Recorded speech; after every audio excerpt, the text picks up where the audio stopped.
Itong nakikita po natin mga kasikap, ito po yung ika-6 na span mula Ramon Magsaysay Boulevard eastbound patungo po dito sa Santa Mesa Station ng PNR. So binubuo po siya ng 8 Super T-girders.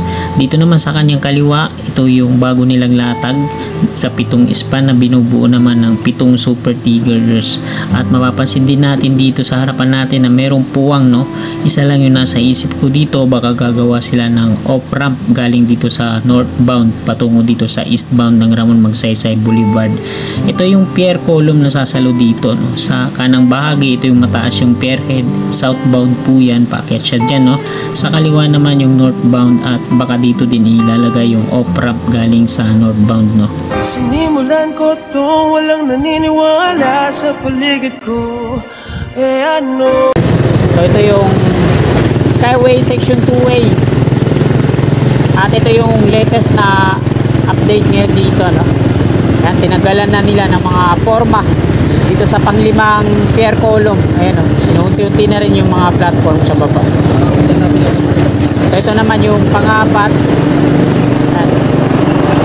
Ini-installan ulit nila ng mga GI pipe para sa pangalawang deck. Ano, ito yung mga malalaki na to. Ito yung mga shoring jack, scaffolding, nagdudugtong-dugtong patungo dun sa taas para progress yung pangalawang deck. At ito yung update nga natin ngayon. Ito yung pangalawang pier column ng Dumduma. So nandito yung mga workers sa likod natin. Naglagay sila ng mga steel ladder dyan. Kiyatan nila sa taas. So ito yung nasa unahan. Ito yung pinakadulo ng section 2A. So dito sila magko-connect ng NLEX connector. Ayan yung napapaikutan ng sheet pile na yan. Ayan yung magiging pier column ng NLEX connector na sasalo dun sa section 2A. So ito naman yung nasa harapan natin. Ayan yung mga rebar cage ng off-ramp patungo dito. At ito yung pinakadulong rebar cage na yan. Ayan yung abutment.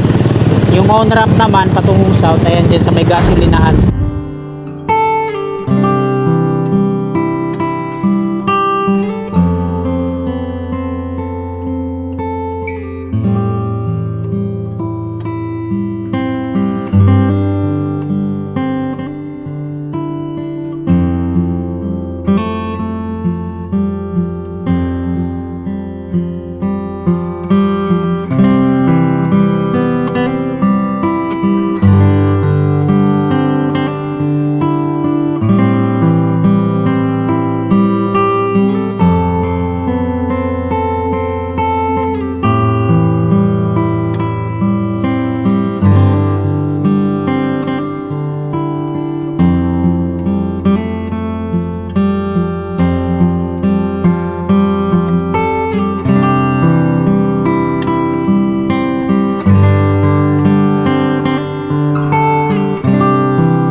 So ito po yung Teresa Street, yung pakanan na highway, tapos dito naman sa kaliwa ito naman yung Anonas Street.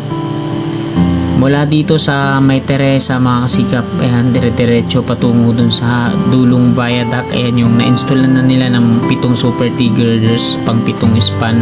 Ay meron pa siyang 7 span din, no? So ito meron pa siyang mga rebar dito, tapos mga pier na hindi pa na installan ng mga coping beam o pier head, kaya hindi pa nagtutuloy-tuloy yung pag-install nila ng mga super T-girders. Dito sa kanan ito yung gap, at possible nga mga kasikap na magkaroon dito ng off ramp, no? Tapos papasok dito sa ilalim, yan, at lalabas naman dun sa Ramon Magsaysay Boulevard eastbound, kakanan naman patungong Aurora.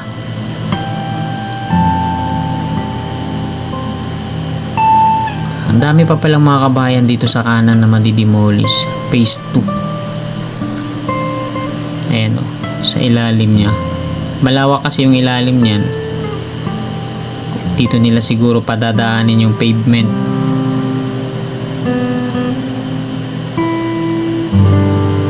Ayan. Kung nandiyan kayo sa actual na yan, napakataas po ng viaduct na yan. Mantakin nyo yung bubungan ng PNR. Napakababa lang, no? So ang NSCR naman mga kasikap, ayan yung right of way nya dyan sa maraming puno na yan. So yung mga puno na yan, ma-earth bowling pa po yan, no? Yung mga bata-bata pa na mga puno, ililipat nila yan, dadalhin sa lugar na kung saan pwedeng itanim ulit. Pero yung mga malalaki na, puputulin na yan. So itong pang-anim na span, tsaka dito yung pang-7, di pa na magre-rebar pa kasi yan dyan sa slab nya.